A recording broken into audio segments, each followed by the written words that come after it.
Everyone has a different idea about happiness, but many people, when they think of happiness, they're thinking about, I have this house, I have this car, I have this partner, I have this perfect job. I feel complete. Once you get those things, the science shows that you're still not happy. You're still looking for more things. There are 5 pathways to happiness. The first, validation. We invalidate how we feel all of the time. We don't acknowledge our stress. We say, I'm fine, I'm okay. The second V is venting.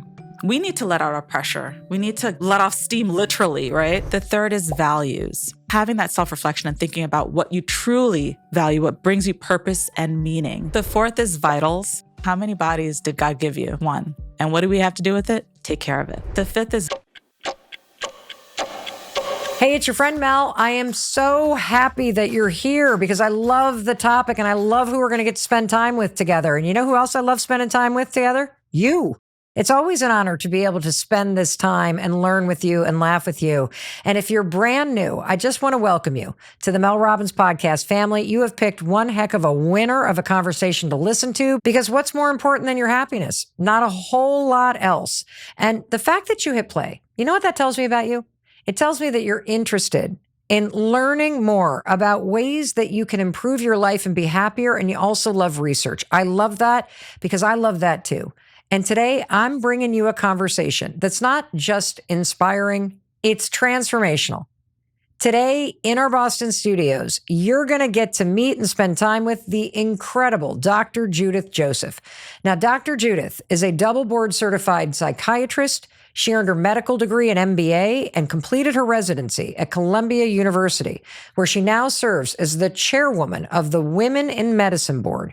And she also went to do her fellowship at NYU, where she's been a professor for over a decade. Her cutting-edge research has earned her national recognition, including a U.S. Congress and House of Representatives Proclamation Award for her advocacy in mental health and her innovative research. She is also at the cutting edge of medical research. She's the founder and principal investigator at Manhattan Behavioral Medicine, where she and her team have conducted over 60 clinical research trials, including leading the trial for the first ever FDA-approved drug for postpartum depression. Isn't that amazing? Well, that's just the beginning. Dr. Judith's mission aligns perfectly with the mission of the Mel Robbins podcast, which is to make life-changing information accessible to everyone in your life, in my life. That's what we're doing here. And why I'm so excited is because through her latest brand new Happy Lab research, she's been working to uncover what she says are the 5 things based on research that are going to make you thrive. And today, she is revealing them to you. So let's dive in. Please help me welcome the extraordinary Dr. Judith Joseph to the Mel Robbins podcast. Mel, I'm so happy to be here. Well, I can't wait to jump into the topic and to all of your brand new research. And I want to start by asking you, could you just speak directly to the person that's here with us right now and listening and share with them what is it that they might experience differently in their life if they really take to heart everything that you're about to teach us today and they apply it in their life?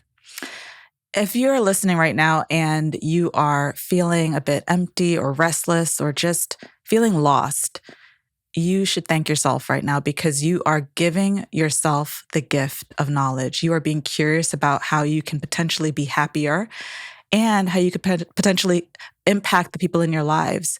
So I want you to thank yourself because you are giving yourself the gift of making your life better. I was not expecting you to say that. I think that when you're feeling really overwhelmed or lost or just unhappy, that the last thing that you're doing is thanking yourself. You're beating yourself up. Why is that an important thing to do? Many of us are so hard on ourselves.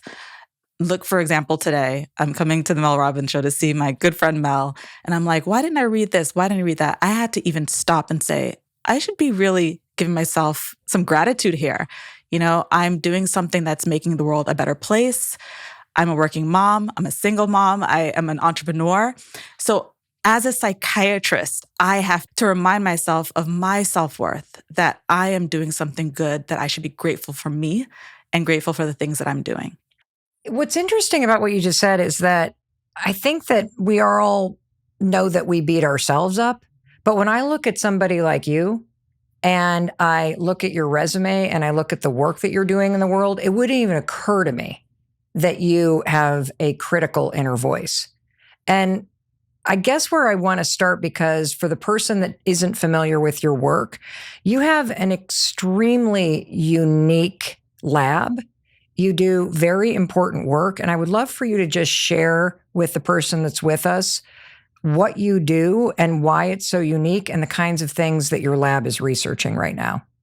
Well, Mel, I've told you this story before personally, but many people don't know this. In 2020, I was sitting at my desk in my office, and I was giving this talk to this major hospital system, to people who didn't know what was happening in the world, who were faced with uncertainty and were afraid. And they were looking to me for help. And midway through that talk, I was just like, oh my gosh, I think I'm depressed. And I was like, how did depression sneak up on me? And it led me to wonder, how many people out there are wearing this mask of productivity? They're really struggling underneath and no one knows it. But they're coping with it by busying themselves, by showing up for others, by being a good mom, by being a good friend, a good sister, a caretaker. And I started to ask this question in my practice, and many people were saying, that is me, that is me. But they weren't fitting neatly into this box because they were still going, they were still pushing through, they were still functioning. That led me to really understand the human experience in a different way. How is it that people are showing up, but they're feeling empty? What is that? And that led me to understand high functioning depression, that feeling of being numb, being meh, feeling blah, feeling as if things don't excite you anymore. And I want people to know that this is a human experience. It's happening to you. You can understand it better and you could do something about it. You have a very unique take, though, on everything that you do, because you're not only in clinical practice and you're not only a professor, but you're running this world-renowned research lab. So before we jump into some of the things that you've been researching about high-functioning depression, and more importantly, the new research coming out of the Happiness Lab, can you just share with the person that's listening what your lab does and some of the things that you're focused on that are very unique and how that informs the way you think about happiness?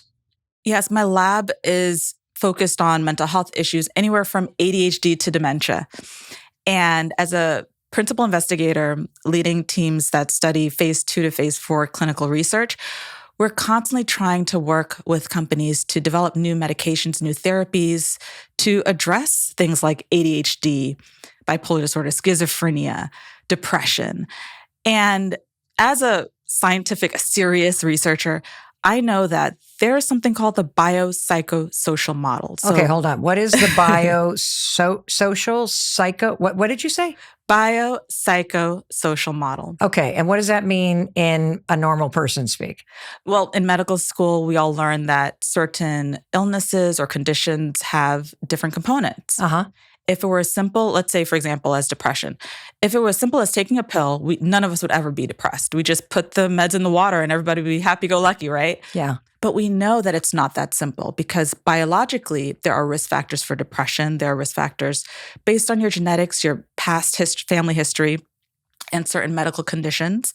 And then we know psychologically, there are factors based on your past trauma, your attachment style, the way that you're resilient or not, the way you cope adaptively or not.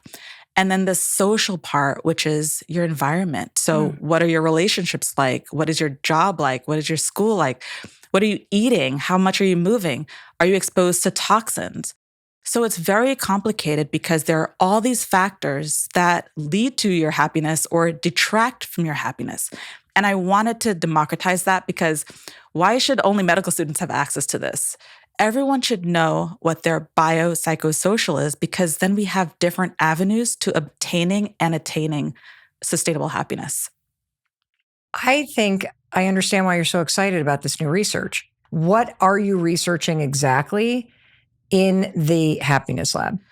Well, everyone has a different idea about happiness. What is your definition of happiness? For me, feeling connected. And it goes back to my childhood. My dad was a pastor and we would go out into the community and help people. And feeling connected to people, feeling that I'm creating purpose in this world, that makes me happy. And connectedness could be with my family. It could be with my friends in my lab. But that makes me extremely happy. I mean, I'm one of 4 siblings, so I'm always around people, and that energy feeds me. It makes me thrive. The moments in my life, in my past, when I've been unhappy, I've been incredibly lonely, and I need to feel that connection. Is everybody's definition different? I think so. I think some people are okay with having some loneliness here or there. I call it loneliness, but for them, it's me time, right? Right. For others, they need that time away from others to explore, to create, and that's okay. We all have our own idea of what makes us feel happier. Every time you think of the word happy, just write down what you imagine happy is in your mind. I immediately thought of my dog. I don't know if my family's going to be mad at me, but for some reason I thought about my dog. Well, I have 2 dogs, so I should probably say both dogs. And the fact that it's not that I'm happy when I see them, I am. But if I had to think of an image around what is happy, it's the fact that when you open the door, your pet is so excited to see you. Their whole body is shaking. They are nothing but love toward you. They seem to constantly be emoting something that feels positive. Am I in the right lane here? Well, Mel, you're healed. Like you've done the work. But many people, when they think of happiness, when they're being real with themselves, they're thinking about, I have this house, I have this car, I have this partner, I have this perfect job. I feel complete. The problem with that is that once you get those things, the science shows that you're still not happy. You're still looking for more things. And I've experienced that. I had the fancy degrees, got the marriage, got the kid, had the house, had the business, and I still felt empty. I was still looking for more. And that's an experience that a lot of people come to me with. They say, well, I don't know why I'm still not happy.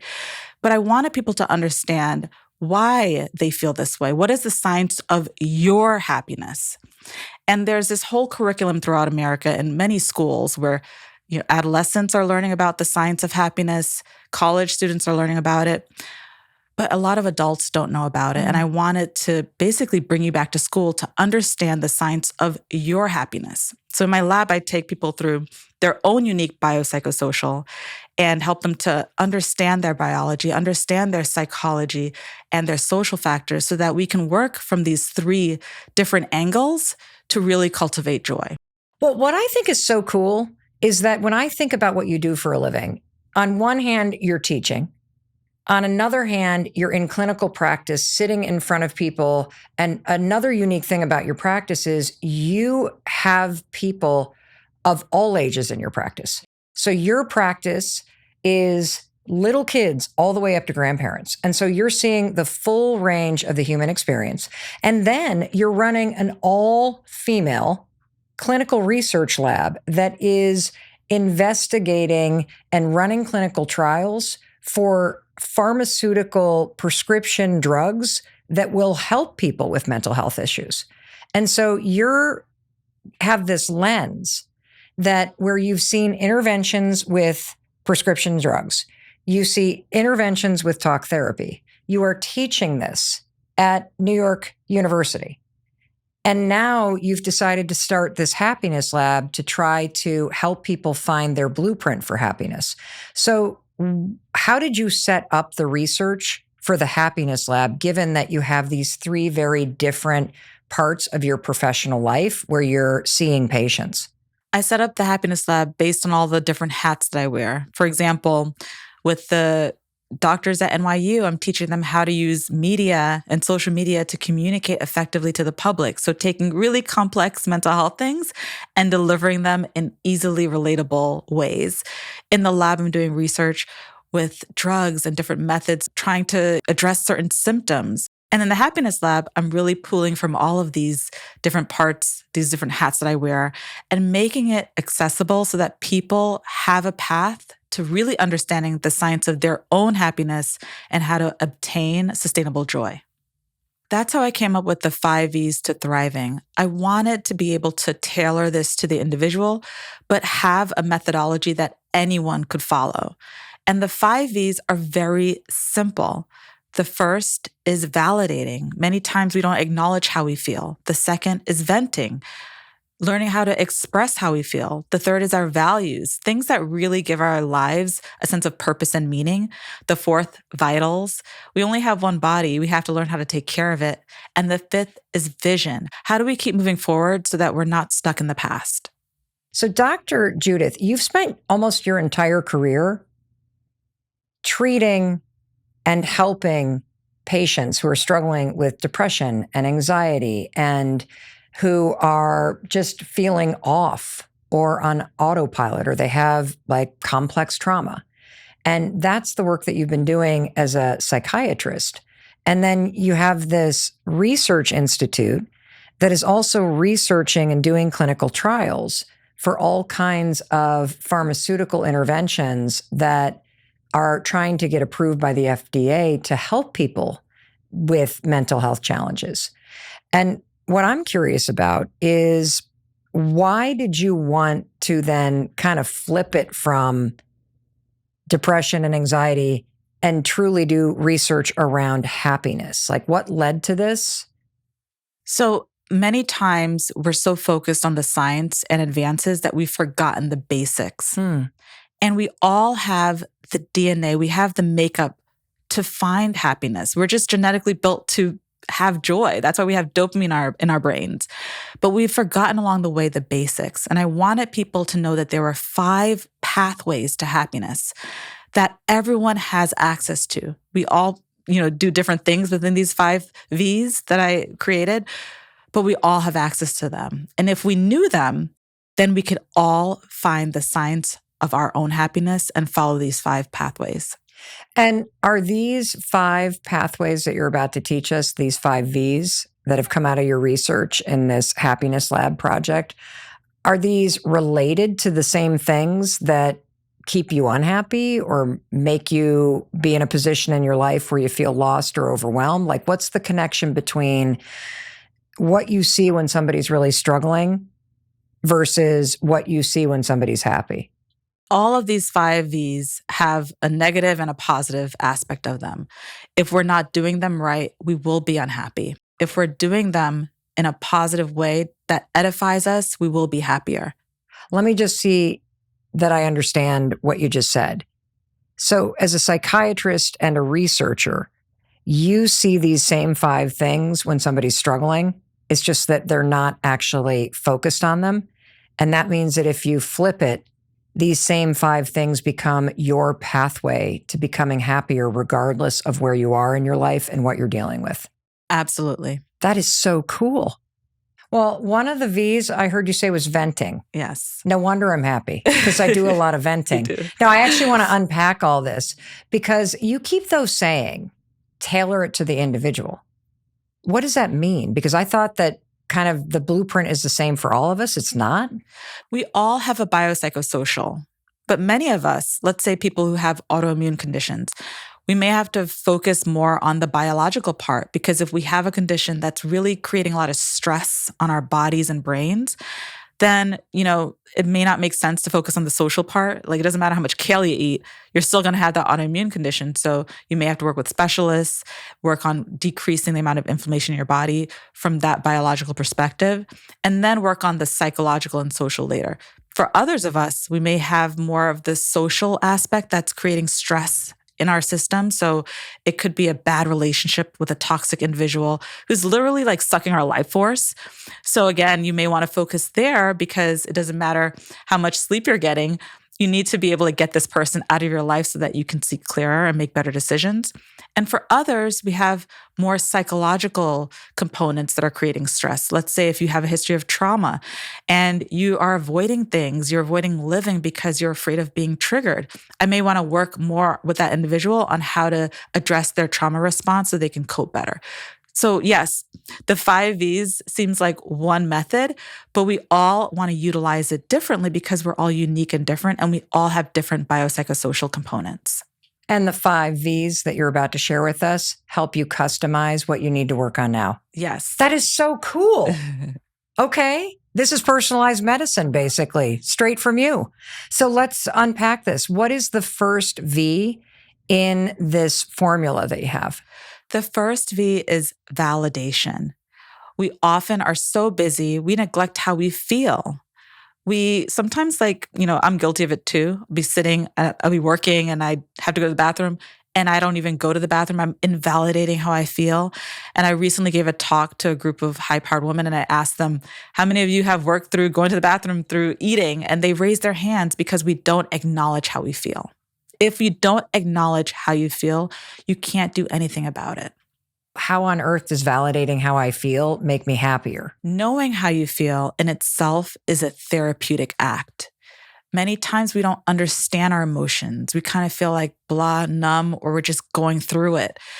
But the science shows us that if we can acknowledge how we feel, that in itself decreases the amount of uncertainty. As human beings, we need to know things. Feeling that we know what's happening actually decreases uncertainty and decreases stress, and we feel better.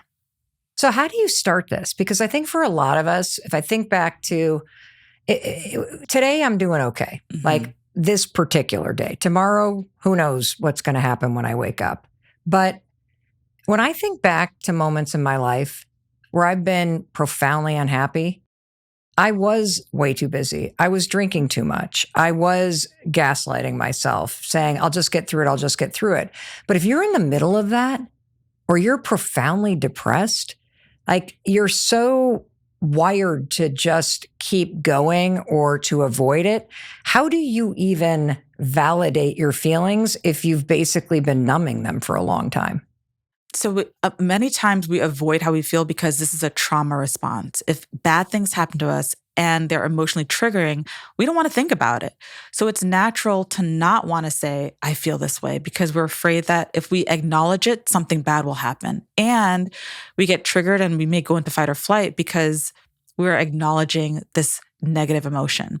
But it's important to do this because if we are not acknowledging how we're feeling, we're not able to break patterns that may actually be very unhealthy for us. I once had a client who had a hard time validating how she felt because she was so busy focused on everyone else around her. She was busying herself, worried about how everyone else felt and validating them, that she was invalidating herself. And in our work together, we realized that she was the serial people pleaser.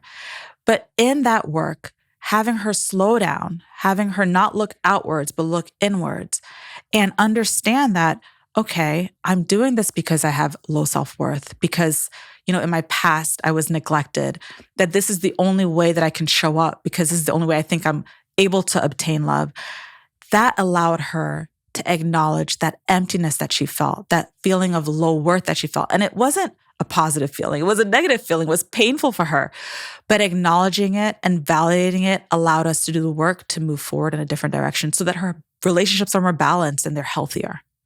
A lot of times when you are a people pleaser and you are somebody that cannot say no and you struggle with guilt and then you're exhausted and you're always last on the list, like there's this real kind of weakness that masochism is a strong word. And so when you start to call yourself, I'm being a masochist, which basically means you're destroying yourself, if I'm kind of tracking with you here. You had the benefit of going to therapy. The majority of people do not. So do you, as a psychiatrist running a clinical practice, have a tricky question, like a sneaky one?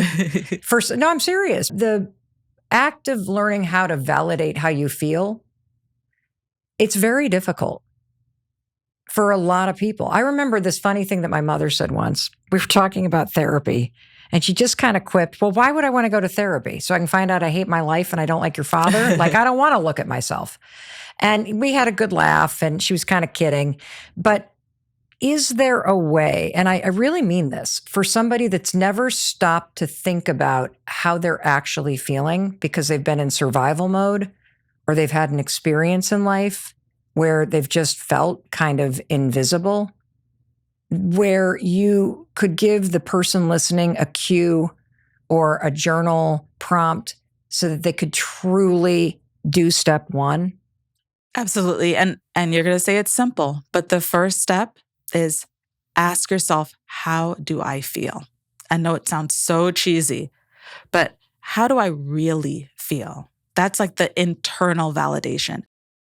People are neurodivergent. Some people can't do that introspection. connection. So what I do with some of my clients is I say, well, because you're a visual learner, sometimes it's helpful for you, may not be helpful for someone else, to look in the mirror and look yourself in the eye and say, how am I feeling today? And be honest with yourself. Other people, again, people learn differently. They're more tactile, so they use their hands, they're more manual. So I'll ask them to write, how do I feel? In some cases where people have something called alexithymia, which is a condition where you have a really hard time pinpointing your emotions, I'll actually have a face chart of different emotions and different words, and I'll ask them to circle, how do I feel? It sounds very basic, but there are people who can't. They just either culturally were not taught to validate themselves, or in their family, it just wasn't the norm. Or again, they have alexithymia, they just don't know how to identify feelings. So depending on the person, I have artists sometimes who come to my office and I'll say, like, when you're playing a song, maybe play a song that expresses how you feel. So that's how you can self-validate. You can verbally acknowledge it or you can write it down, but it's important to do it. I think I understand why. Let me give this back to you. You can't be sober until you stop drinking. And if you want to be happy, you're not going to be able to access it if you are going through life denying the fact that you feel overwhelmed or sad or lonely. Like stopping to acknowledge where you're at opens the door for you to walk through it into a different room. Yes. So what is the second V? The second V is venting. And I love this one. Okay. If you think about venting, so from the scientific term, it's like air is in a bubble and then you let it out and the pressure is released. We need to let out our pressure. We need to let off steam literally, right? So venting is getting that, like once you validate how you feel, how do you get it out there? For some people, I mean, my dad's a pastor. They pray. You know, in the church, a lot of people pray and they'll talk to God and they express to God how they're feeling, but they don't feel comfortable telling their partner. They don't feel comfortable telling anyone else.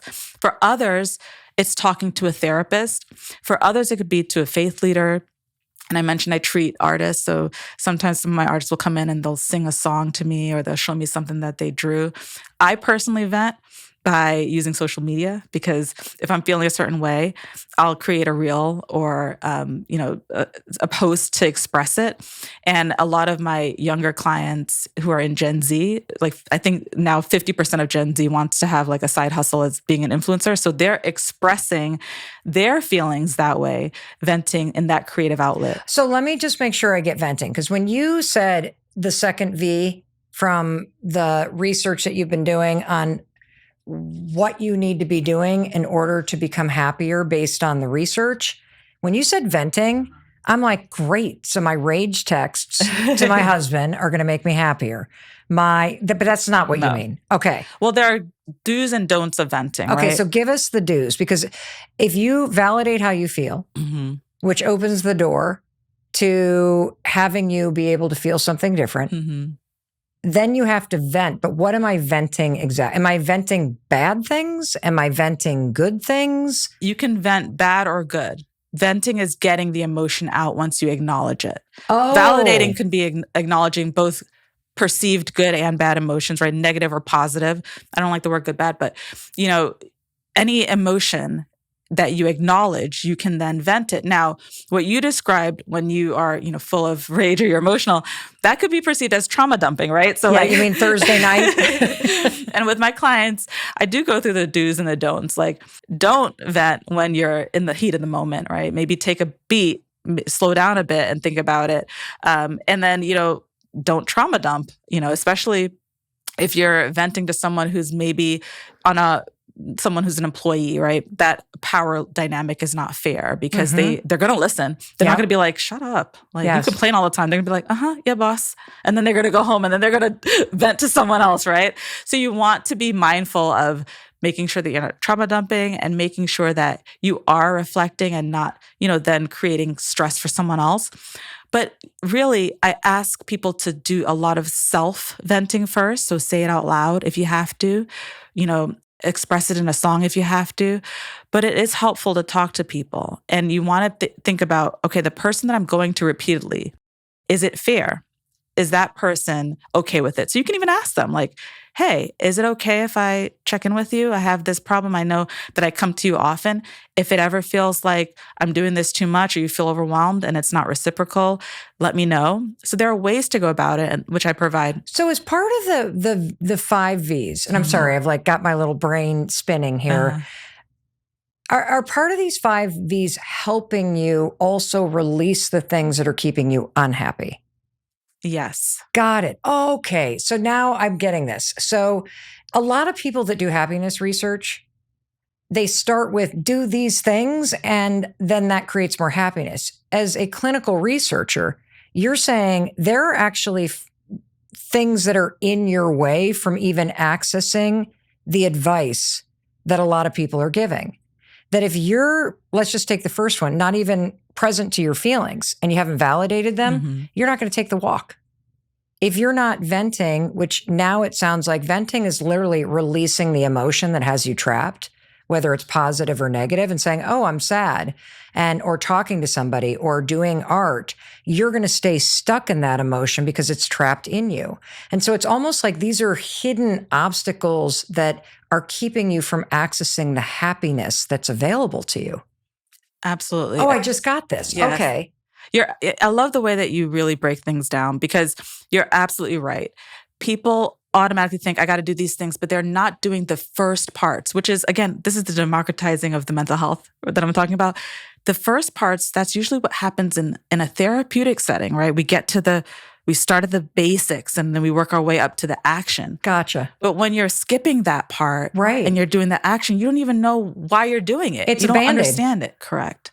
You know, Dr. Joseph, I think I finally understand what you're trying to teach us, which is there are all these pieces of advice that do work that allow you to be happier. But what you're actually doing is going a layer deeper based on the research and revealing the things that keep you stuck from even accessing the happiness. If you do, like you take a walk or you reach out to other people, if you're still blocked emotionally, if you haven't released the emotion, then happiness is going to be fleeting. It's like a Band-Aid on a giant wound. And so are these 5 V's the things that are almost like the hidden obstacles to you being able to access happiness? They are. You know, if you think about it as you're going from deeper level to surface level, it's a journey. And I think that what you're describing so beautifully is that people, they want to get the skills in the toolbox, but they don't understand the why. They don't understand what they're searching for. Yeah. So they're just like, using these tools, but they don't have a target. They don't understand what was behind it. And the beginning parts are so important. And that's what I'm talking about with democratizing mental health, is that when you sit with someone who's a therapist and you do the work and you're learning, how you feel and how to express it so that you can continue growing in that work, then you can start using the tools. But a lot of us who've never really worked with anyone or didn't have success in therapy, we're just using the tools, but it's like no one taught us how to use the tools. So we're lost. Well, what's also really important about this is that if you have somebody in your life who's not happy, and I can think of just, it was probably, I'd say 7 years ago, my husband was really struggling. It was after his business had failed and he absolutely had depression. He was doing all the things. He was meditating, he was exercising, he was engaging in meaningful work and volunteering as a hospice volunteer. He could not access happiness. And it's exactly what you're talking about. All of his feelings were bottled up inside. And in his case, it was the shame that he felt about having lost all this money in the business and feeling like he had failed to provide as a parent and as a husband and as a father. And it wasn't until he did what you're talking about, which is validate how he was feeling and then vent it by starting to actually talk about it and write about it in his journal and then talk about it with me and talk about it with somebody else. And when I think about our son, Oakley, when Oakley was really struggling in school and felt incredibly lonely, he just shut down. And it didn't matter how many Lego sets he built or how much time we spent skiing, which he loved to do. he still would go back to that baseline of unhappiness. And so I think this is also important because when you have somebody that's struggling in your life, you tend to kind of throw the things they should be doing at them. And this is the deeper stuff that has them blocked. So what is the third V that somebody needs to do? The third is values. Okay. And, for myself, I talked about how I used to value education and accolades and all these things. But at the end of the day, I had to do a deep dive and think about, and when I felt full, fed, and really purposeful, these were the times when I was helping others, right? And even if I was in this prestigious program in this prestigious field at the time, I didn't feel fulfilled. I didn't feel fed. But what I valued was connecting with people and helping them. So I had to go back to the basics as to what I truly value, not what people tell me that I should value, not what my family told me I should value, but what I truly valued. And for some, it could be your faith. For some, it could be your family. For others, it's a cause that you feel passionate about. There are deeper level values and more shallow ones. Like, many of us, we chase money. We chase materialistic things. And I think that those are more, shallow because they don't last. Like when you're in your deathbed, you're not going to think, oh, I wish I had that pink Porsche, Right. The only people that remember how much you worked are your kids. You're going to think about the people in your life. You're going to think about whether or not you created change. You're going to think about the legacy that you left, right? So I think that really being, having that self-reflection and thinking about what you truly value, what brings you purpose and meaning, what makes your life rich, what makes you feel full and fed, not the things that are just around you, the objects, but things that really give you that sense of purpose. As a psychiatrist in clinical practice, is there a question? Is there like some little trick that we can use? Because I do think that word value, it feels awfully big. It does. And when you're not happy, you're not sure what you value. And especially if you're listening, not even for yourself, but you're thinking about somebody that you care about who isn't happy right now. Is there a question? Is there an exercise? Do you look in the past and see when you were happy? Like, how can you figure this out for yourself? When I have a client in my practice, sometimes, and I recently had someone come to me and say, I just don't remember what I valued anymore. So we had to look at the past. And I asked her, when was the last time that you can really remember that you felt full and fed? I use these very other table, dining room table? Other than that, just like you're spiritually full, you're satisfied. And we went back to her childhood. And around that time, her parents were going through a divorce. But right before that, she remembered that they would spend a lot of time in nature, that they would, do camping trips and things like that. And so we had to look back in her past. It took us time, but we found that point in time. We found the trauma and we uncovered what was blocking her. And she hadn't been spending a lot of time in nature. She was living in a big city. She was busying herself with her important job.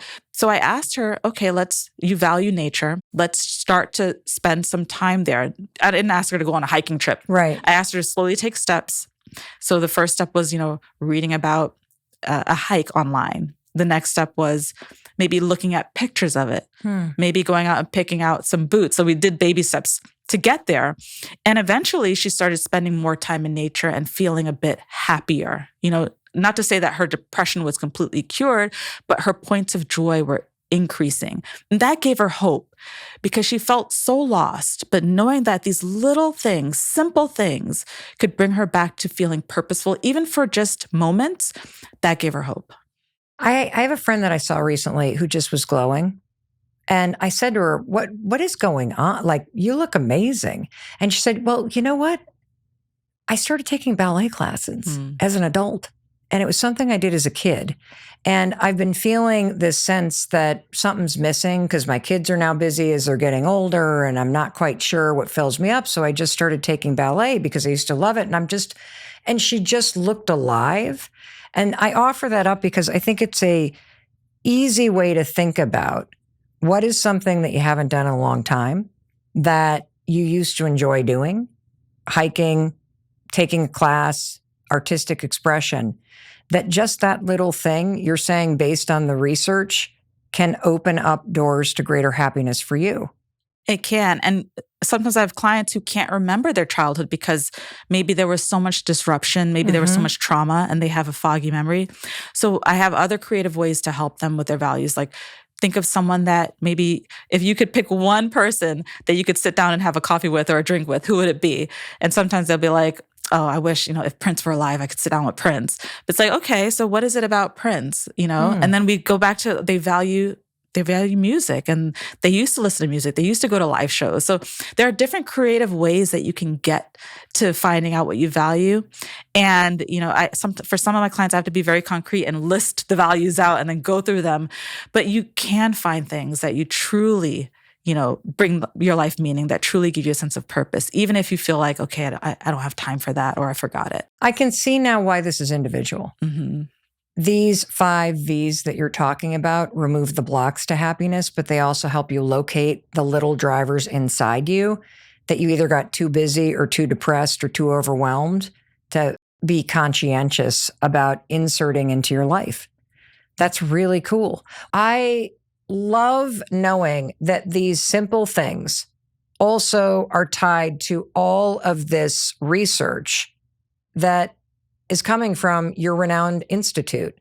And that's why I'm so appreciative that you're here, because sometimes when you hear things that seem like, okay, I think I might know that already, you tend to blow them off. But what I love about your work, Dr. Judith, is that it's the research that makes me feel motivated and compelled to really get serious about trying it.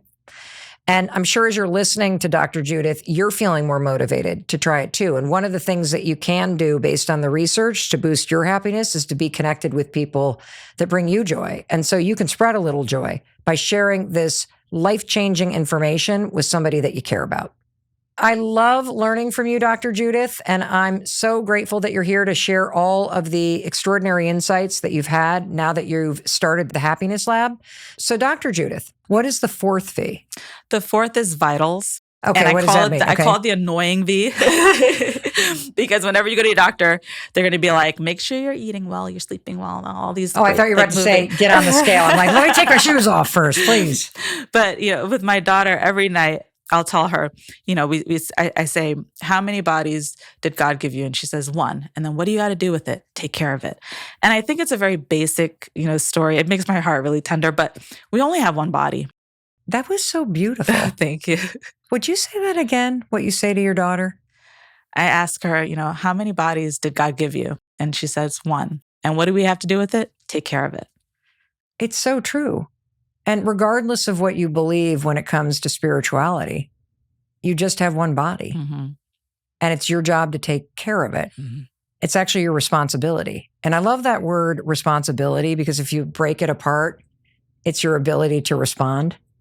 And no matter what's going on, if you really take the 4th V to heart in the way that you're about to explain it to us, like, you do have the ability to respond to the circumstances of your life and make better decisions and choices about how you take care of this one body that you have. Because a lot of us it's like an afterthought, and then we wonder why we're not happy.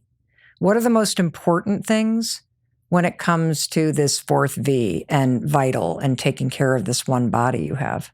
Well, I love vitals because vitals kind of looks at the biopsychosocial, and if you look at the diagram online, they overlap the Venn diagram. So it has a lot of the biological components, like the things that we eat. Many times, we eat things that are so processed that are not full of nutrients, and that causes inflammation to rise in our body. Inflammation makes our brains unhappy, makes us more anxious and depressed, makes our sleep worse, makes our body feel icky. And then, so there are certain foods that you can eat that are rich in vitamins and omega-3 fatty acids, like fish, leafy greens, berries, that are good for your brain. Like in our Happiness Lab, we do a demonstration where we have everyone eat a blueberry, and we're like, you know what? Within an hour, you're going to have blood rushing to your brain, because that's how powerful a single blueberry is. And so, for real? Very powerful, antioxidant, anti-cancer, just so full of nutrients.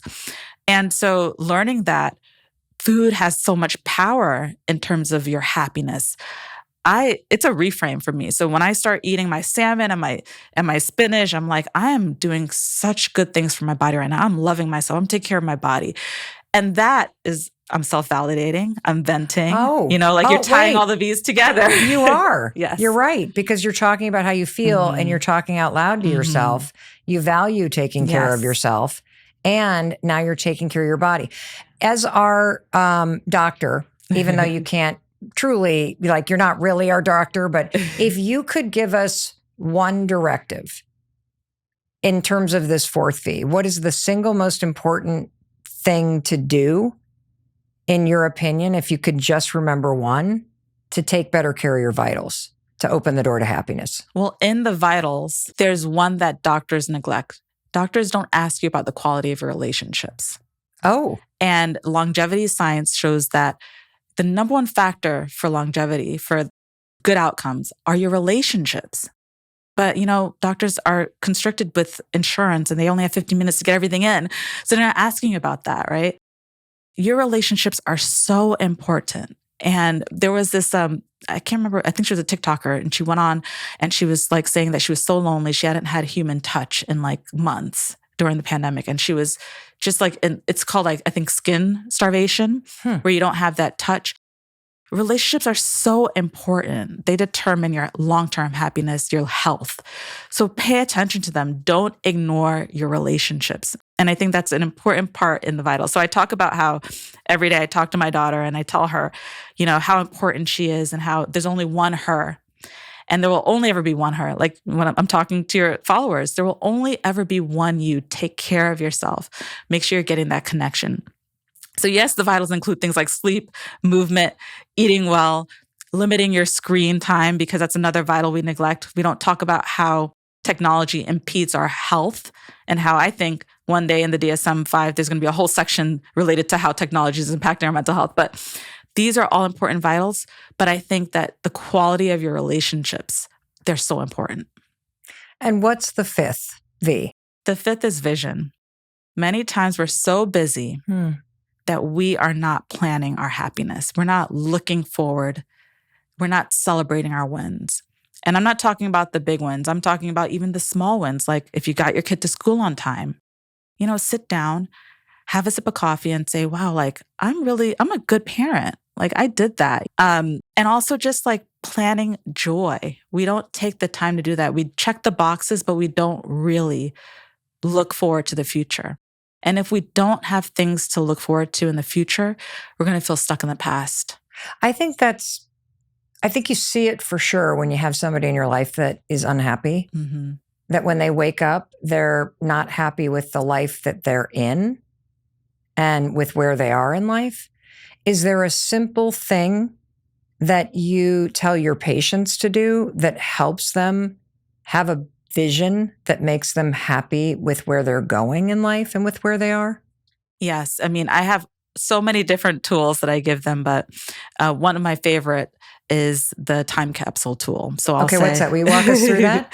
It's a very traditional thing, but it's what are the things in your life that you are looking forward to in the future? Let's put it in this time capsule and let's set a date as a family for us to dig it up, right?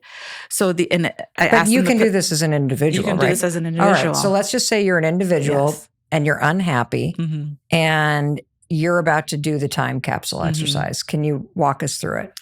Yeah. So if you value, right, your family, you may want to put a picture of them in there and then a little note saying, I want to have more interactions with this person.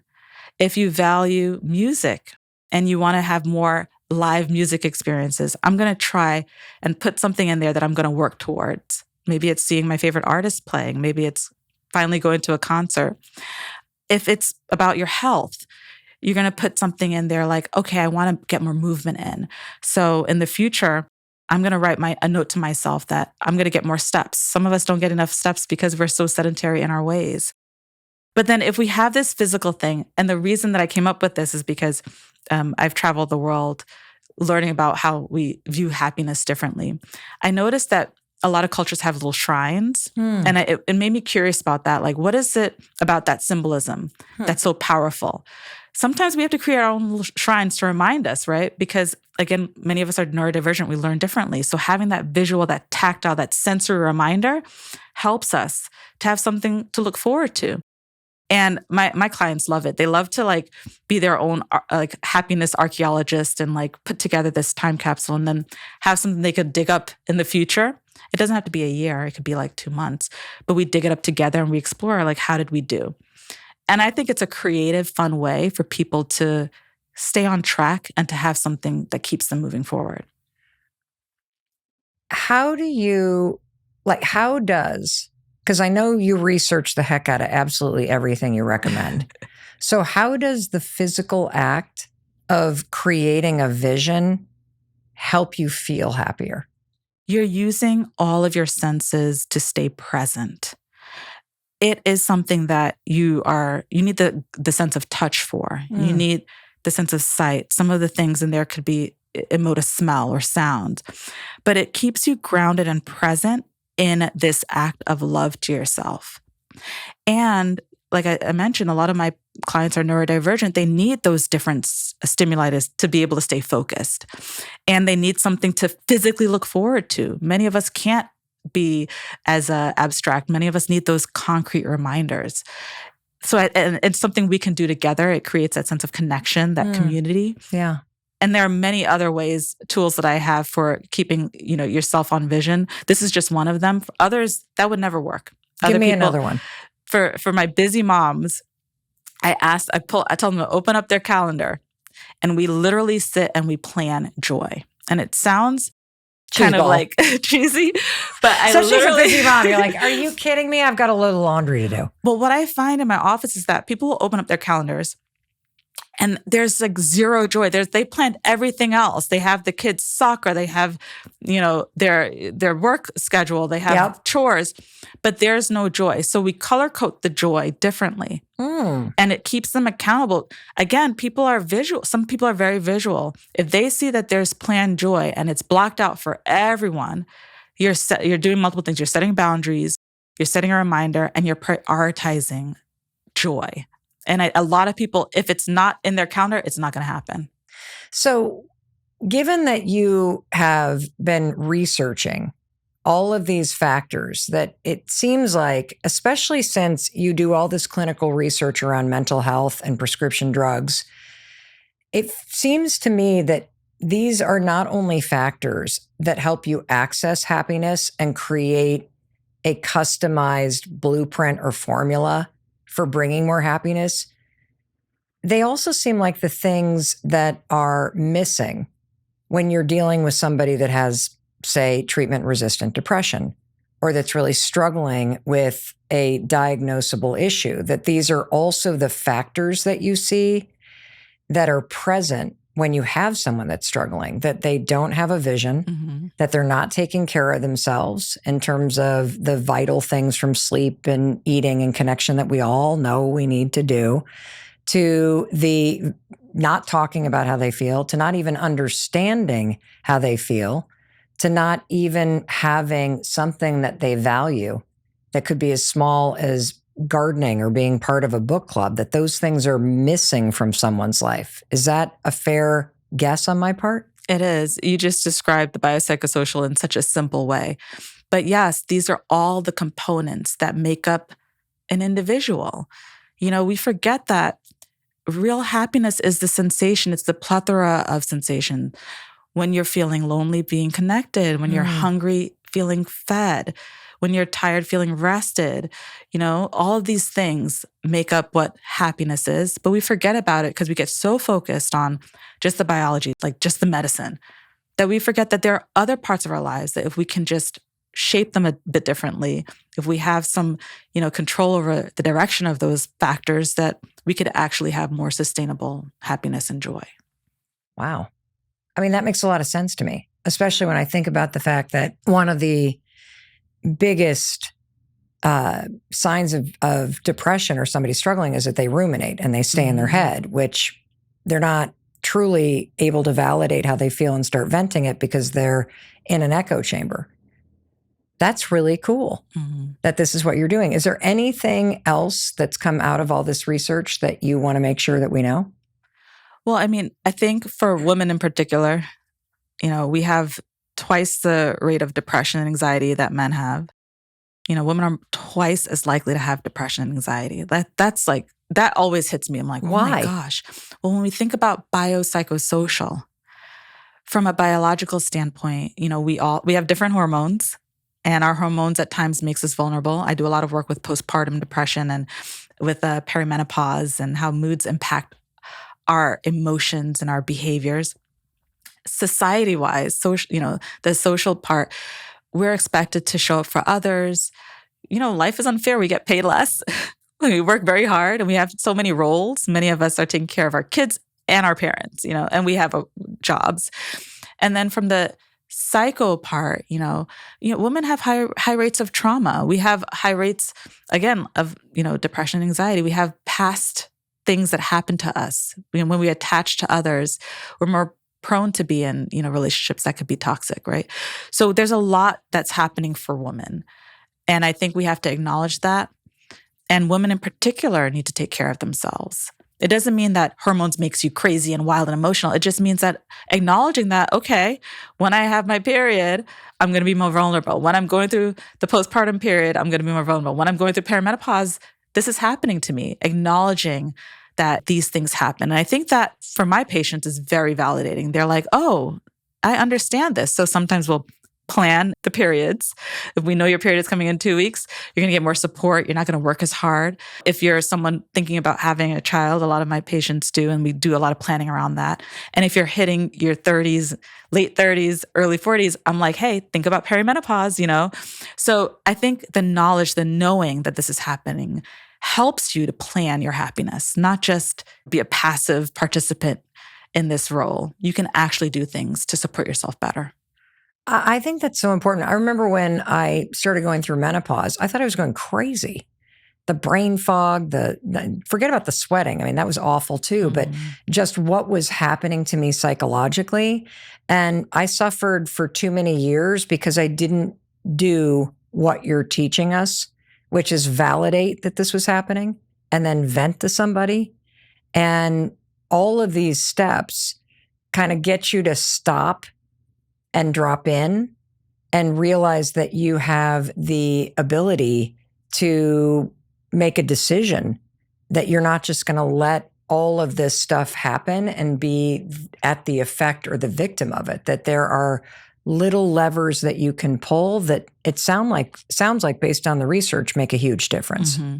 Absolutely. Yeah. And understanding that, women are more empathic. When someone is hurt, women are more likely to feel that pain with them. And it doesn't mean that we're weaker. We're just different. So understanding the different components of your happiness, understanding the science of your happiness and tailoring it to you, I think people will have more success. They'll feel less lost. And to your point with the mission, this is a way to work on how you're feeling without the prescription drugs. Mm-hmm. Or with it. With it. You may need it. And that's totally fine. That's a part of the puzzle. It's the reason why, like I said, we're not all on antidepressants. There are so many pieces of the puzzle. And it's for some people, they're going to need medication, but others they won't. But we can work on your happiness from all different angles. So Dr. Judith, could you speak directly to the person that's here with us? And if there's one thing that they take away from this conversation, they actually do, right? What is the one thing that is the most important thing, in your opinion, for them to do? I often say mental health is yours. We all have physical health. We all have bodies, but we all have brains. We all have mental health. You may not have a diagnosed mental health condition, but you have mental health. Take care of it. Learn about it. Be curious. Nurture it. And make it fun. Make it creative. Bring it back to your roots. I'm a Caribbean American woman. When I think about movement, I'm not just going to go on a Stairmaster. I'm going to do my, my whining, my dancing, because that bilateral stimulation makes my left brain talk to my right brain and makes me happier. So be creative with it. Think about your past. Bring it into your tailored treatment for yourself. Mental health is yours. You just forgot about it. And what are your parting words? I think we can all live a happier life. I truly believe that if we practice the 5 V's and we do a lot of self-reflection, not only will we be happier, but happiness will be contagious. We're going to think about other people differently. When you see someone, you're going to think about their biopsychosocial and why they're so grumpy, why they're so upset all the time. We'll have more compassion. We'll make society better. The world will be a better place. So if somebody's unhappy, one of these are missing or more? I think so. And for some, they're going to have to work more on one V versus the other initially. The biggest mistake is when people try to do all the 5 Vs at once. And then they're like, oh, this is too much.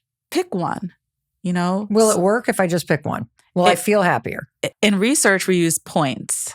Okay. We use rating scales, talking to patients, and adding up points. But this is important because when we're adding up points, we're adding up sensations. We're adding up things like sleep. We're adding up things like feeling connected to people. We're adding up things like energy, well-being. These are all things that make up, in research, what we call happiness. And so I think if people knew that and they understood happiness from that framework, they wouldn't feel like they're on this mission to this elusive thing that will never happen. Because if you think about happiness as all these sensations in life and you're just trying to get more points of it, then it is attainable. So it's not a singular thing. No. It's like an accumulation. I'm a big flower person. So it's like all these things coming together in a giant bouquet.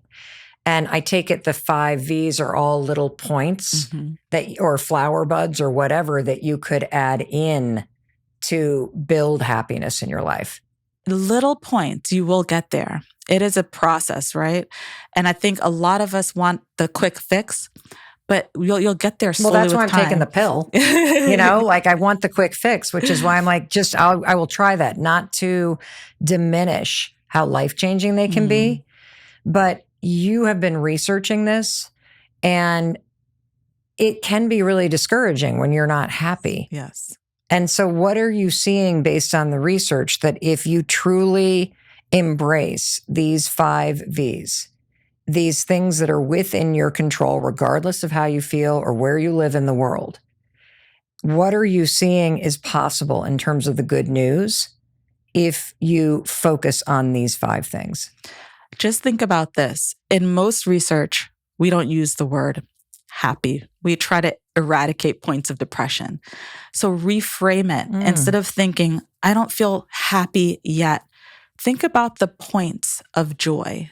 Think about, okay, did acknowledging how I felt, did that decrease stress? Because again, happiness is not this one picture. It's this plethora of feelings. So that decreased anxiety, that's a part of happiness. That slowing down and feeling rested, that is a part of happiness. So try your best to reframe it and think about how many different points can I get in a day versus I just want to be fixed. I just want this to happen. That reframe is so powerful because my clients will come in and say, you know what? I started thinking about it in terms of points of joy, and I felt good because today I was able to get 3 points of joy. That's 3 more points than yesterday, and build on that. And you will find that slowly over time, you will be happier. Well, Dr. Judith Joseph, thank you for the research that you do. Thank you for coming all the way here to the Boston studios to share the latest research that you're working on. There is no doubt in my mind that if the person listening actually takes this to heart and they're patient and they apply the 5 Vs to find their blueprint for happiness, that they are going to feel happier. Thank you so much for having me. This is so much fun. You're welcome. And thank you for choosing to listen to something that could help you be happier and help you improve your life. I just think that is amazing that you're investing the time in yourself. And in case no one else tells you, I wanted to be sure to tell you that I love you and I believe in you and I believe in your power to create a better life. And part of that is you doing the work to take better care of yourself and to become a little happier. And you deserve that. And now you have some research and some tools that I truly hope you will be using. And I can't wait to hear how they impact your life and the people that you care about. All righty, I'll be waiting for you in the very next episode. I'll see you there. One more thing. I know you're thinking, oh my God, Mel, I want to watch more. Do me a favor. First, hit subscribe because that tells me you love this kind of content. And it also supports me in being able to bring you all of this inspiration and these research-backed strategies every single day. So just hit subscribe. Please, please, please. Thank you, thank you, thank you. And also, I know you probably want some more inspiration, something beautiful to watch. So check out this video next. I picked it for you. I know you're going to enjoy it.